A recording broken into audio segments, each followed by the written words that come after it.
দুঃখ এমন এক অনুভূতি যেটা আমরা চাই বা না চাই, আমাদের জীবনে এটা অবশ্যই আসবে। আমাদের মনকে বিব্রত করে তুলবে, আমাদের মনকে বিচলিত করে তুলবে। কখনো ভেবে দেখেছেন এই দুঃখ আমাদের জীবনে কেন আসে, কিভাবে আসে? যদি আপনি মন দিয়ে চিন্তা করেন তাহলে আপনি বুঝতে পারবেন যে এই দুঃখের অনুভূতি পরিস্থিতির থেকে বেশি মানসিকতার থেকে বেশি আশেপাশের লোকজনের সাথে জড়িয়ে। কারণ আশেপাশের লোকজনেরাই আপনার জন্য পরিস্থিতি তৈরি করেন, যা ভালোও হতে পারে আবার খারাপও।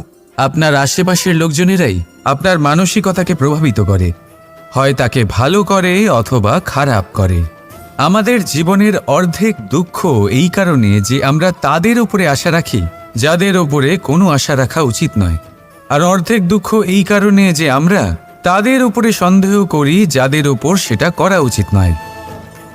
তাৎপর্য এটাই যে মানুষকে চেনার চেষ্টা করতে থাকুন। যেদিন আপনি এটা বুঝে যাবেন যে কে সুজন আর কে দুর্জন, সেই দিন এই দুঃখ আপনার জীবন থেকে দূরে কোথাও চলে যাবে। রাধা রাধা। সংসারে অনেক সময় এরকম হয় যে আমরা খুব সমস্যায় থাকি, খুব বিপদের মধ্যে থাকি, আর সেই সমস্ত মানুষ যারা আমাদের কাছের মানুষ, আমাদের আপনজন, তারা আমাদের ত্যাগ করে চলে যান।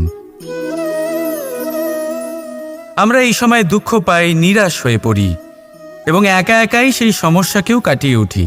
এবার পরিস্থিতি যেমন খুশি হোক না কেন, সেই সব মানুষ যারা এমন সময় আপনাকে ত্যাগ করেছেন তাদের প্রতি ক্রুদ্ধ হওয়া, অভিমান করা, এটা অনুচিত। আমি বলবো তাদের প্রতি কৃতজ্ঞ থাকুন। আমি বলবো তাদের ধন্যবাদ জানান যে তারা এমন সময় আপনার সঙ্গ ত্যাগ করেছেন যখন আপনার তাদের সব থেকে বেশি প্রয়োজন ছিল। কারণ দেখুন, হয় তাদের বিশ্বাস ছিল যে আপনি নিজেই এই বিপদ থেকে বেরিয়ে আসতে পারবেন, বা তাদের ত্যাগ করার জন্য আপনি নিজের উৎসাহ বাড়িয়ে তুললেন, আপনি নিজের শক্তি বাড়ালেন এবং নিজে সেই সমস্যা থেকে বেরিয়ে আসলেন। নিজের খারাপ সময়কে আপনি নিজেই ভালো সময় করে তুললেন। শেষ পর্যন্ত আপনি আরও শক্তিশালী হয়ে উঠলেন, আরও শ্রেষ্ঠ হয়ে উঠলেন। আর এটাই তো আপনার বিজয়, যার কারণ হলো তাদের আপনাকে ত্যাগ করা। তাহলে তাদের ধন্যবাদ জানান আর আমার সাথে ভালোবেসে বলুন রাধা রাধা। জীবনে কখনো কখনো আমরা সেই পরিস্থিতিতে ফেসে যাই যখন আমাদের মনে হয় যে আমাদের নতুন কিছু একটা করতে হবে, কিন্তু আমরা করতে পারি না। কারণ কোথাও না কোথাও আমরা রীতির দ্বারা আবদ্ধ, আর আমরা সেই রীতি ভাঙতে চাই না। কেবল একটাই প্রশ্ন আসে মনে, আশেপাশের মানুষ কি বলবে, আশেপাশের মানুষ কি ভাববে। আপনাকে একটা প্রশ্ন করি, কারা এই মানুষজন? আপনার জন্মের সময় এই মানুষজন কোথায় ছিলেন? যখন আপনি কোনো সমস্যায় পড়েন তখন এই মানুষজন কোথায় থাকেন? এগিয়ে এসে কি আপনাকে সাহায্য করেন, নাকি সেই সমস্যার সমাধান আপনি নিজেই করেন? এইসব মানুষজনের চিন্তা ত্যাগ করুন যদি আপনি জীবনে বাঁচতে চান। ভেবে দেখুন জীবনে কি কি শুভ আছে আর কি কি শুভ করতে পারেন। যদি তা স্রোতের বিপরীতে হয় তাহলে সংঘর্ষ করুন, কিন্তু এইসব মানুষজনের কথা ভাববেন না। ভেবে দেখুন জীবনে আপনি কি কি শুভ কাজ করতে পারেন। এটা ভাবুন যে আপনি কখনো এমন কোনো কাজ করে ফেলেননি তো যার জন্য কারো হৃদয় আহত হয়েছে। শুভর দিকে নিজের চিন্তা কেন্দ্রীভূত করুন, আপনার জীবনে সব কিছু শুভই হবে। তাহলে আসুন আমার সাথে ভালোবেসে বলুন রাধা রাধা। এই সংসারকে বদলানোর জন্য কিসের প্রয়োজন হয়? আপনার ভাবনা চিন্তার, আপনার মতামতের? না, এই সংসারকে বদলানোর জন্য প্রয়োজন পড়ে সেই উদাহরণের যা আপনি নিজের জীবনে প্রস্তুত করেন। আপনি যখন নিজেকে বদলানোর চেষ্টা করেন তখন আপনি কি করেন? আপনি অন্য কারোর জীবন থেকে উদাহরণ নেন নিজেকে বদলানোর জন্য। তারপর আপনি এক এমন উদাহরণ প্রস্তুত করেন যাতে এই সংসার পাল্টে যেতে পারে। আপনার কর্ম অনুসারে এই সব কিছু হবে। যদি আপনি এই সংসারকে ভালোবাসা শেখাতে চান তাহলে আপনাকে শুধুই ভালোবাসতে হবে। যদি সংসারকে ন্যায় শেখাতে চান তাহলে আপনাকে সবার সাথে ন্যায় করতে হবে। এই সংসার এবং মানুষজন বড়ই বিচিত্র। এরা আপনার কথা শুনবে, আপনার কথা ভাববেও, আপনার মতামত নেবে, কিন্তু বদলাবে শুধুমাত্র উদাহরণ দ্বারা। সেই জন্য ভালো উদাহরণ প্রস্তুত করুন। এবার যদি আপনি স্বর্গলাভ করতে চান তাহলে আপনাকে মৃত্যুবরণ করতেই হবে। এবার যদি আপনি আম গাছ হতে চান তাহলে আপনাকে ধরিত্রীর গভীর পর্যন্ত যেতেই হবে। এবার যদি আপনি সংসারকে ছায়া দিতে চান তাহলে আপনাকে সূর্যের তাপ সহ্য করতেই হবে। আসুন আমার সাথে ভালোবেসে বলুন, রাধা রাধা। ধর্ম এবং প্রেম এই দুই হলো একই মুদ্রার দুই পিঠ। যদি এদের মধ্যে কোনোটা নষ্ট হয়ে যায় তাহলে দ্বিতীয়টাও থাকে না। কখনো ভেবেছেন এমন কেন হয়? তার জন্য আগে আপনাকে বুঝতে হবে যে ধর্ম আসলে কি। ধর্ম সেটাই যা এই সংসারের প্রত্যেক মানুষকে একে অপরের সাথে সুখ এবং শান্তিতে থাকতে প্রেরণা যোগায়। এই প্রেরণার আধার হলো প্রেম। প্রেম সেটাই যা আপনার মধ্যে অন্য কারোর প্রতি করুণাবোধ জাগিয়ে তোলে, সম্মান জাগিয়ে তোলে। এবার যদি প্রেম চলে যায় তাহলে সবার আগে বিনাশ হবে সম্মান আর করুণাবোধের। এবার যেখানে না প্রেম রয়েছে, না সম্মান রয়েছে, না করুণা রয়েছে, সেখানে ধর্ম কিভাবে বাস করবে? অশুভ ইচ্ছে জাগ্রত হয়ে ওঠে, ক্রোধ জাগ্রত হয়ে ওঠে, অহংকার জাগ্রত হয়ে ওঠে, আর তারপর আরম্ভ হয় অধর্মের। তাই যা যা ভাবনা আপনার অন্তরে প্রবেশ করছে করতে দিন, কিন্তু যাই হোক না কেন এই প্রেমকে নিজের থেকে দূরে যেতে দেবেন না। এই প্রেমকে চিরকাল নিজের কাছে রাখুন, নিজের হৃদয়। আর এই প্রেম ভাব নিয়ে বলুন, রাধা রাধা। কখনো ভেবে দেখেছেন মানুষকেই এই সংসারে সর্বশ্রেষ্ঠ প্রাণী কেন বলা হয়? অন্য কোনো প্রাণীকে কেন নয়? শুধু কি এই জন্যই আমরা চিন্তা করতে পারি, আমাদের কাছে তীক্ষ্ণ বুদ্ধি রয়েছে, কোনো কিছু আবিষ্কার করতে পারি, সেই কারণেই? তা তো অন্য কোনো প্রাণীর কাছেও থাকতে পারে। এমন কিছু পশুও রয়েছে যাদের কাছে তীক্ষ্ণ বুদ্ধি আছে। তাহলে মানুষ কেন? কারণ মানুষের কাছে এমন কিছু রয়েছে যা অন্য প্রাণীর কাছে নেই। মানবতা। মানবতা যা সর্বপ্রথম এগিয়ে যেতে চাইলেও যদি পথে কেউ ধাক্কা খেয়ে পড়ে যায় তাকে আগলে রাখতেও জানে।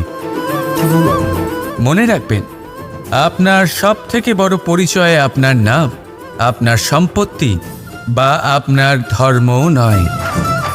আপনার সবথেকে বড় পরিচয় হলো আপনার মানবতা। তাহলে সময় এলে পরে নিজের মানবতার পরিচয় দিন। অন্য মানুষকে সাহায্য করুন, অন্য প্রাণীকে সাহায্য করুন। একা একা পথ চলা হলো পশুদের প্রবৃত্তি। মানুষ হলেন তিনি যিনি অন্যের জন্য প্রাণও দিতে পারেন। মানুষ হলেন তিনি যিনি অন্য মানুষের প্রাণ বাঁচান। সেই মানবতাকে জাগিয়ে তুলুন আর এই জীবন বাঁচতে শুরু করুন। আর হ্যাঁ, আমার সাথে ভালোবেসে বলুন, রাধা রাধা।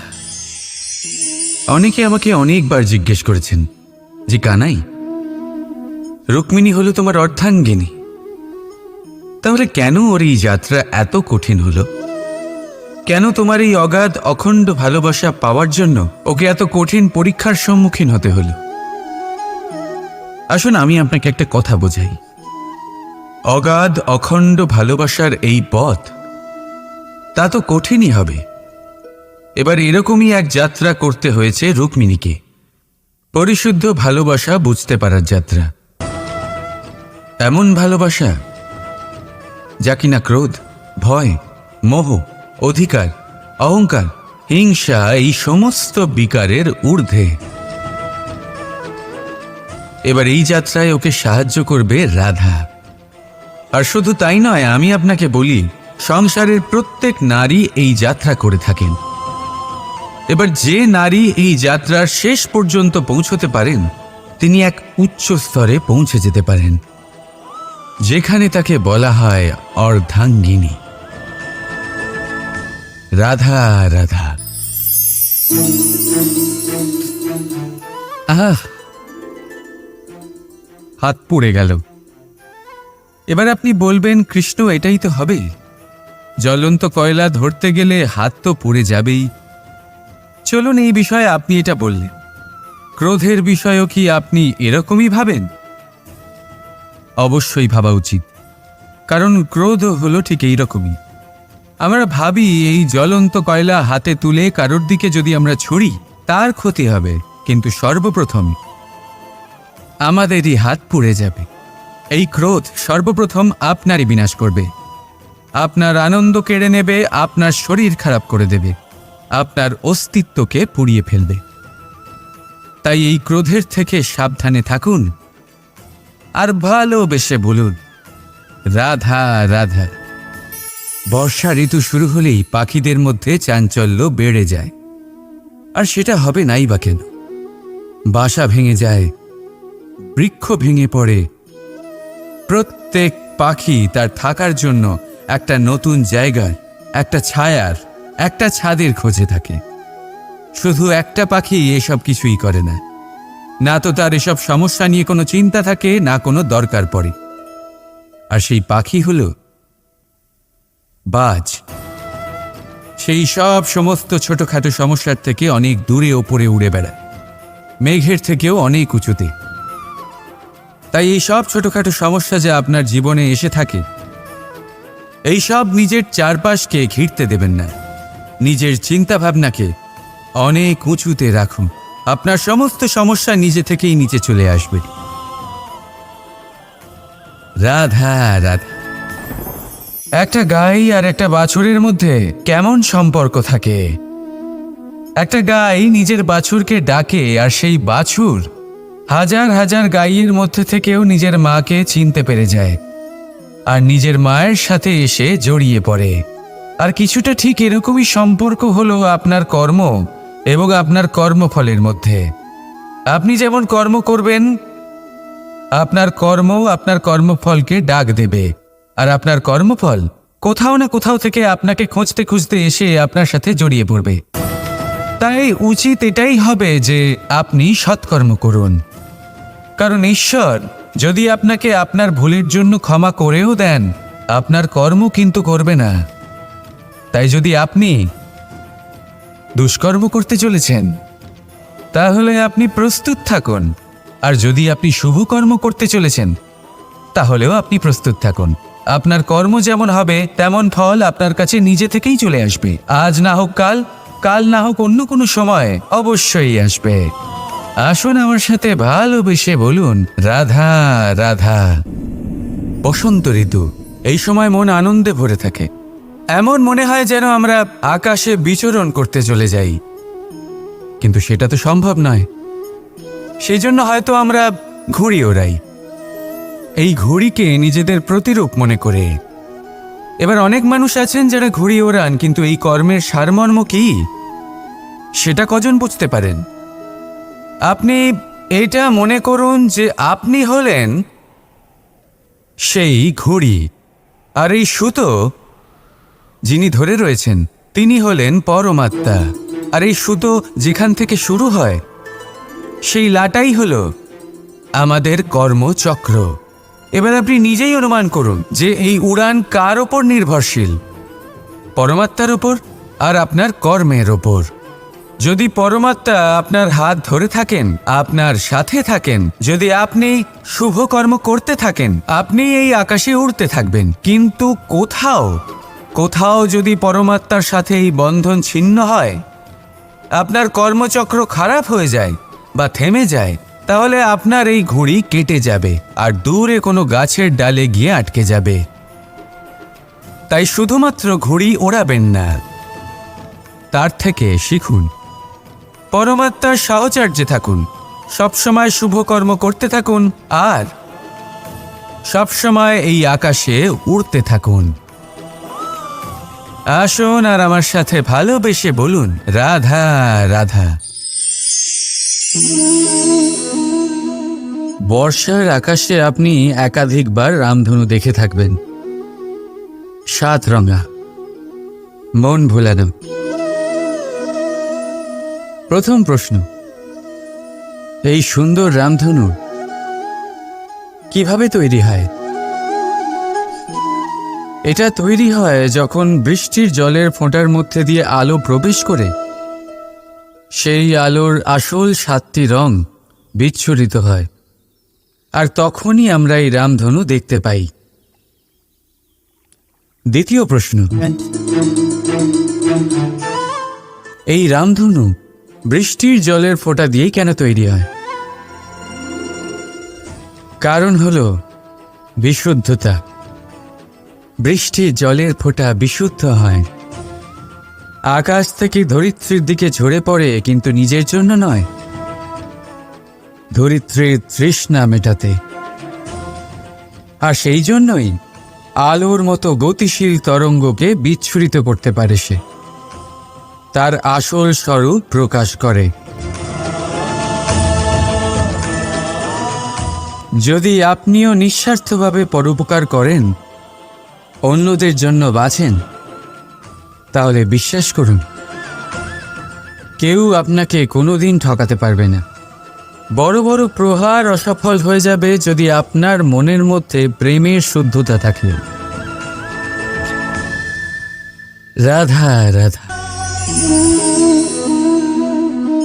এটা কে না চেনে? এটা হলো রুটি। এটাই সেই কারণ যার জন্য মানুষ দিন রাত কঠোর পরিশ্রম করতে থাকে।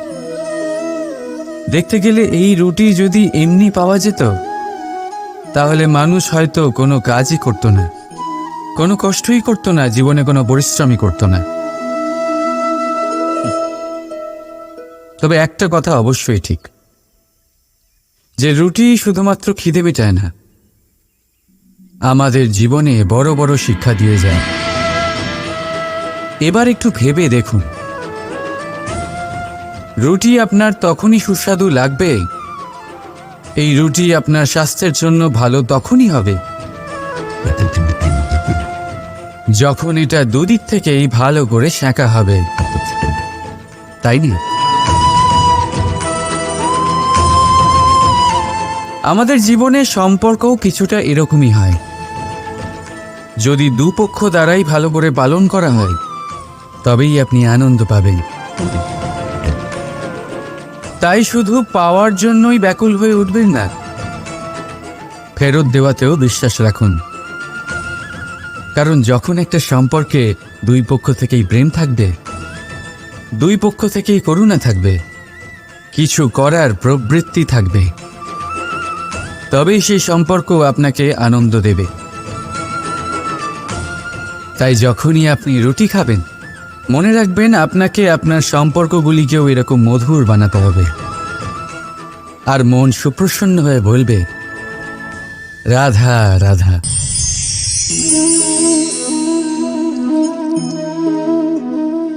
আপনি জীবনে কখনো না কখনো কোনো বৃক্ষকে জল অবশ্যই দিয়েছেন।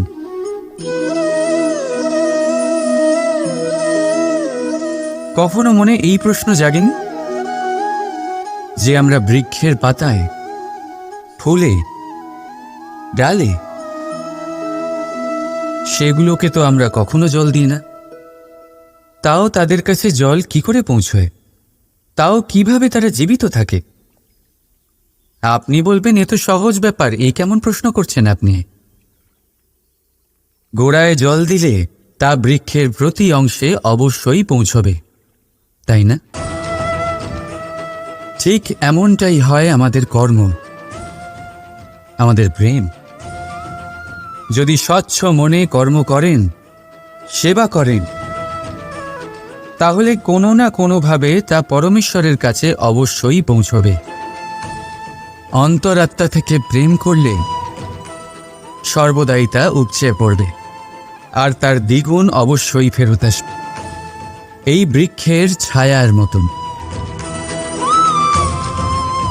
তাই মন আর আত্মা দিয়ে কাজ করুন, মন আর আত্মা থেকে প্রেম করুন, আনন্দই আনন্দ পাবেন। রাধা রাধা।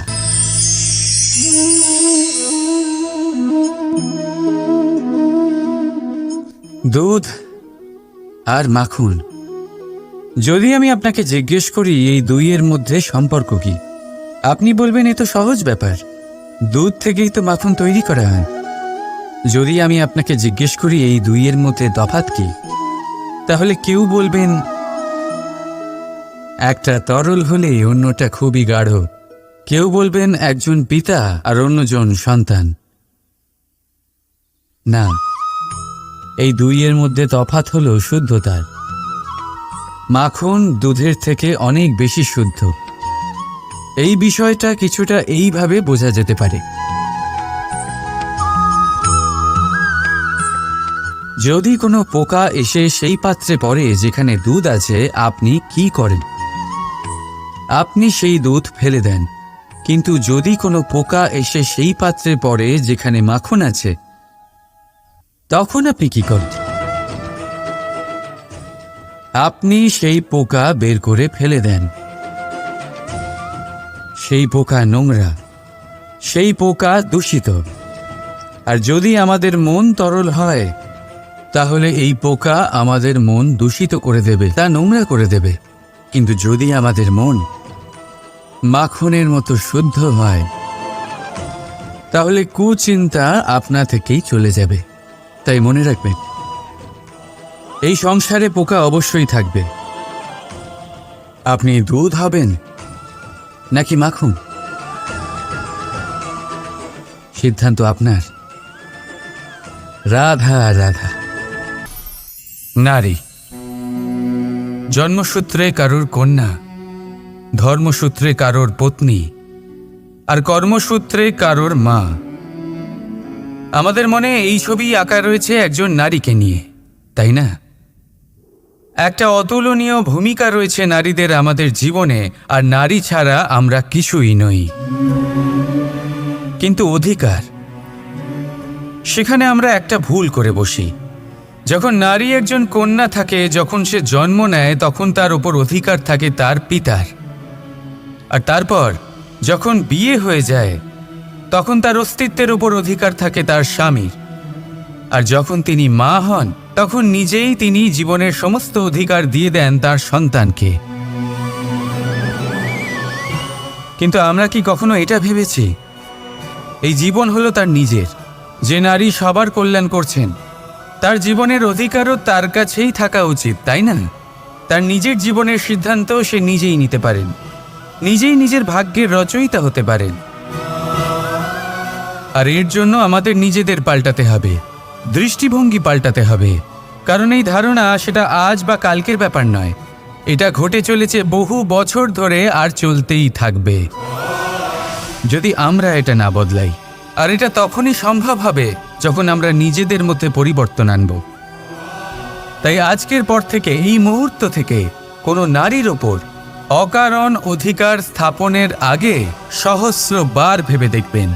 কারণ যখন নারী নিজের অধিকার কেড়ে নিতে বাধ্য হবেন, তখন শুধু এবং শুধুমাত্র বিনাশই ঘটবে। রাধা রাধা।